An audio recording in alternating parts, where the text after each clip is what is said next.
Okay, welcome to the Scott Robertson course strategy session here.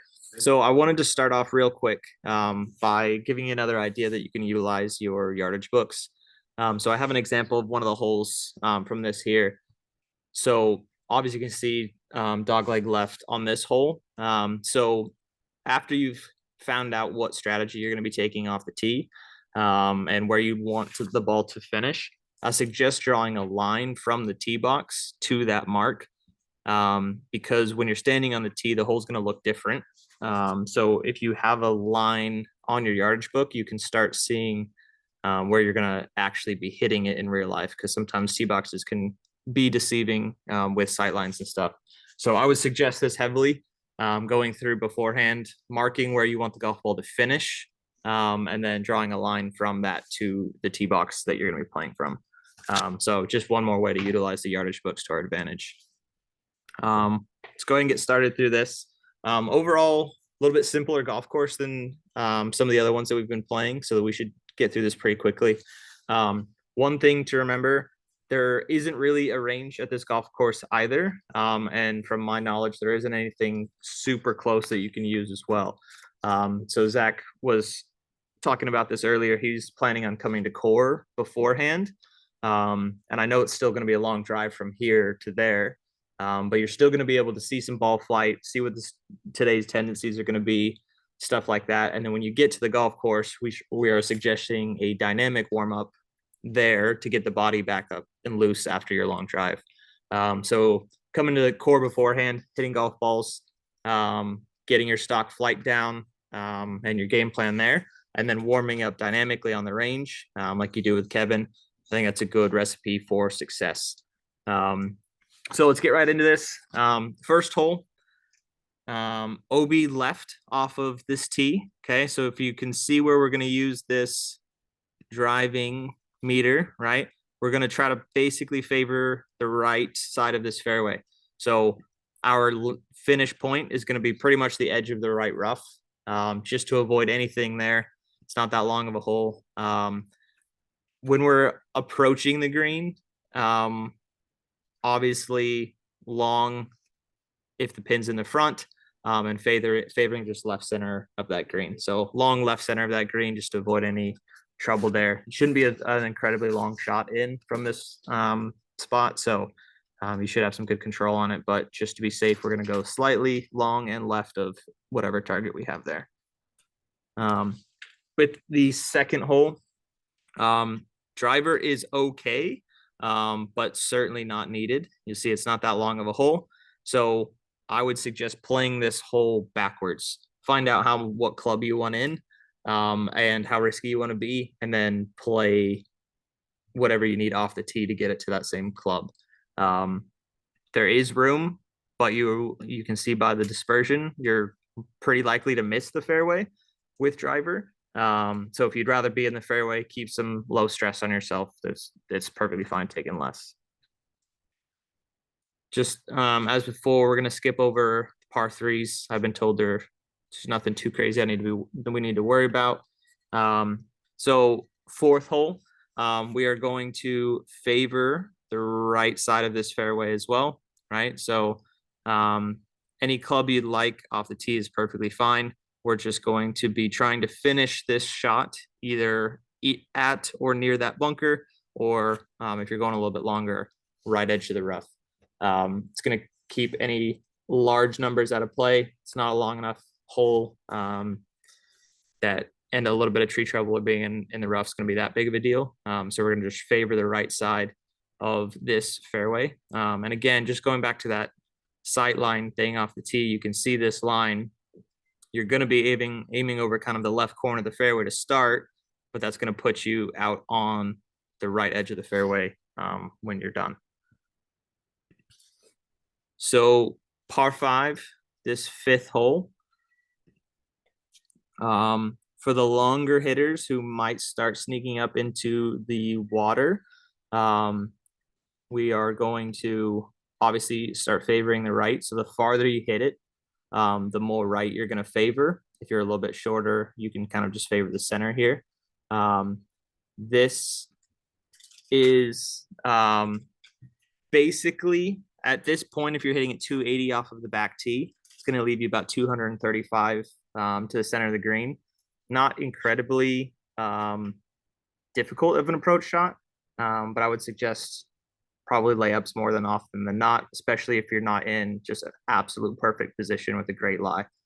So again, find the yardage that you like, take the stress off the round, short layup to wherever you need, and then easy shot into the green. If you have a green light, I mean, obviously there's bunkers surrounding the green, which depending on your skill sets or your confidence level out of the bunkers at this point in the season, just know that if you are going to go for this green and two, it's probably more likely you'll be in a bunker than on the green.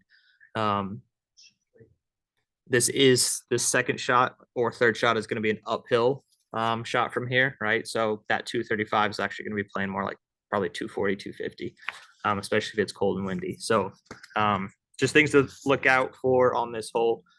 In my book, it's a pretty much certified layup. So make it easy on yourself. Sixth hole, not particularly long, but we have plenty of options off the tee. Driver is okay. I'm okay with that, given the room on the right-hand side. Again, we might bring some tree trouble into play, but shorter doesn't necessarily make things easier. Now we just have water to deal with off of the left. So I'm okay with being aggressive here, hitting driver. We're just going to try to favor as much of the right side of that as possible.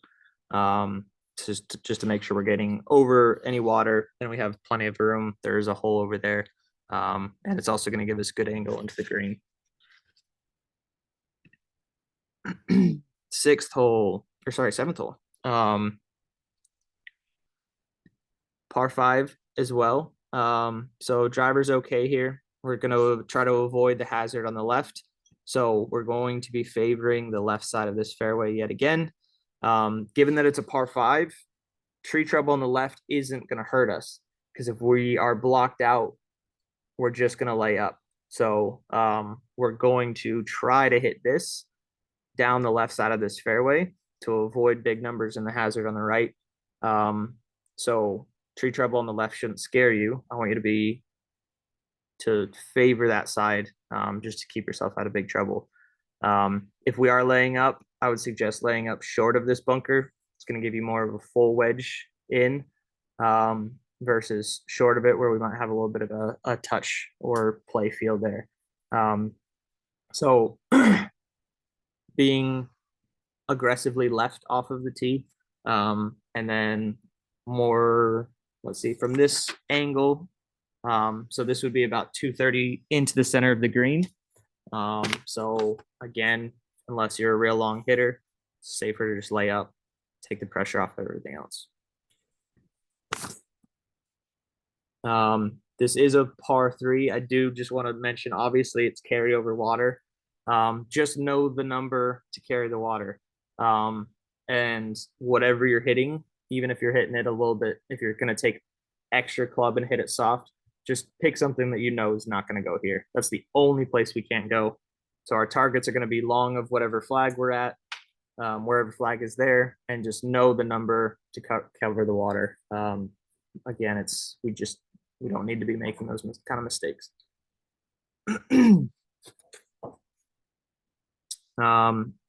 Ninth hole. Again, looking at this, you have room to hit driver. So you can. It's certainly not needed.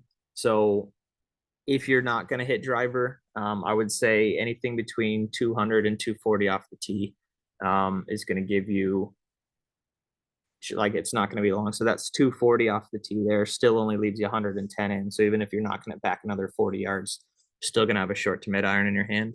So you get to make the choice based off of how aggressive you'd like to be, and rely on your strengths, right? If you're not a strong driver of the golf ball, that's fine. Take this opportunity to get a fairway, and stay comfortable. If you want to rely on your driver, leave you a little bit shorter in, it's fine. We have room on either side, so maybe right center, that fairway is just fine.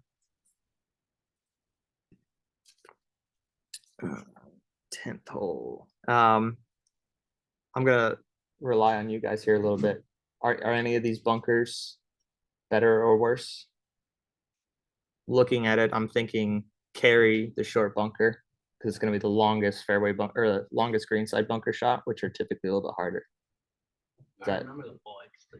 I don't think there's any problem. Okay. Yeah. So left and right bunkers are fine. I would just say make sure you have something that carries the short bunker, just because a longer, if the, especially if the pin's near the back, trying to hit a long greenside bunker shot is one of the more difficult shots in the game. So just make sure we're carrying it at least to the front of the green. If we miss a left to right, it's fine. Just you guys all know how to hit bunker shots at this point. So 11th hole, this one's tricky. This is actually the one that I brought up on the that yardage book picture at the very beginning. So you'll notice at the farther you go, there is enough room on the left-hand side that we can cut the corner here without too much risk. So driver's perfectly fine. Just know that you are going to be cutting a significant portion of the corner off from the sight line of the tee. So don't let the shape of the box or the shape of the green or the fairway, excuse me, kind of push you aiming too far right to where we're going to get blocked out from an angle into the green. It's perfectly fine being aggressive. These trees that you're going to be carrying over aren't very tall. So we're basically just going to make sure that we don't go further left than these bigger trees on the left. But it's perfectly fine to cut off a good chunk of this because that actually will give you a pretty wide finishing landing zone down here at the end. So be diligent. Make sure you know where your line is there, and don't be afraid to cut off a little bit of that hole.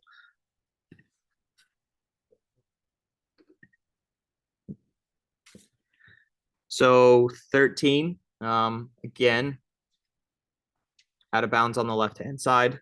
So our goal is going to be finishing this on the right edge of the fairway, right next to the rough. Again, this white line pretty much dictates anywhere the ball could go, even at PGA Tour level accuracy. So if they're not going to keep it out, or if they're only going to be this accurate, we're not going to assume we're going to be any better. So picking the right edge of this fairway, that's going to give us the best chance to keeping the ball in play. Half of the shots might be in the fairway, the other one might be in the rough, but it's fine. It's better than being out of bounds. Let's see. This is not a par 5 we're going to go for in 2. More than likely, unless you're an extremely long hitter. So again, just lay up to your favorite yardage, play the hole backwards from here. Especially if we find ourselves in this right rough with tree trouble, it's it makes that decision really easy. Just hit something light out to a yardage you like, get back in play, keep the hole in front of you. 14. Then we're looking at the 15th hole. Again, driver's not a problem. We are just going to favor left center of this, especially for the longer hitters. So from the tee box, you might be taking it either right over this or just to the right of that fairway bunker.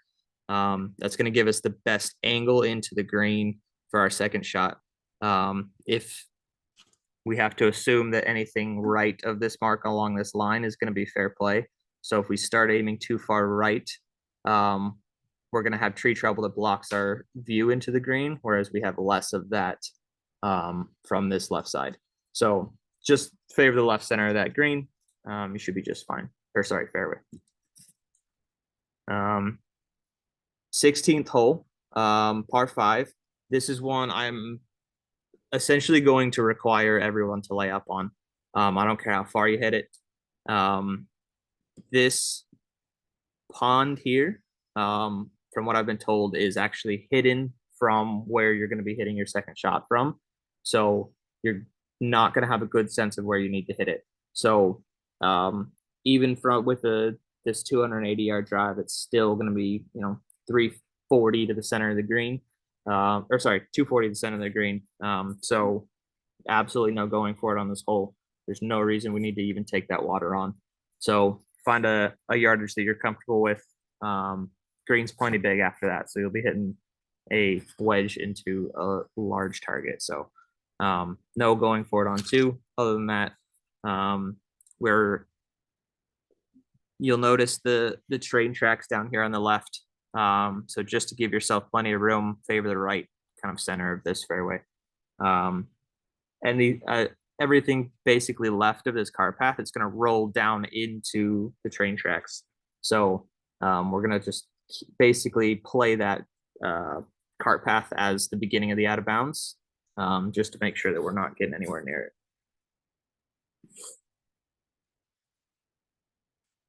17. Check my notes here real quick, make sure I'm not missing anything. Nothing too crazy as well. You'll notice though, train track's still there again. Everything is going to roll down. So right edge of this fairway. If we're in the right rough or even in that fairway, we do not care. It's plenty fine. It's way better than being the train tracks themselves are going to be marked out of bounds, but everything slopes down to them. So we're going to give ourselves plenty of leeway to stay away from them. And you might not be able to see it.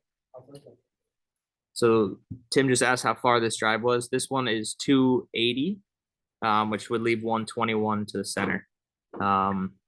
So even if you're not as long of a hitter, right, we're just still going to favor the entire right side of this fairway all the way down.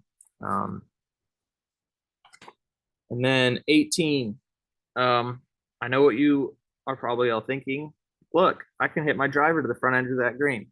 But it's absolutely not the play. Find the number. I don't want to see a drive go past the front edge of this fairway bunker. So that's 225 from the back tee.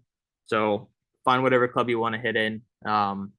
Don't go any further than this front edge. So it's probably only going to be around 200 yards off that back tee. Maybe if you're up on a shorter tee, you can have a little bit more club, but we're still just going to assume the end of the fairway is the front edge of that fairway bunker. I don't see any play here that past that even remotely makes sense.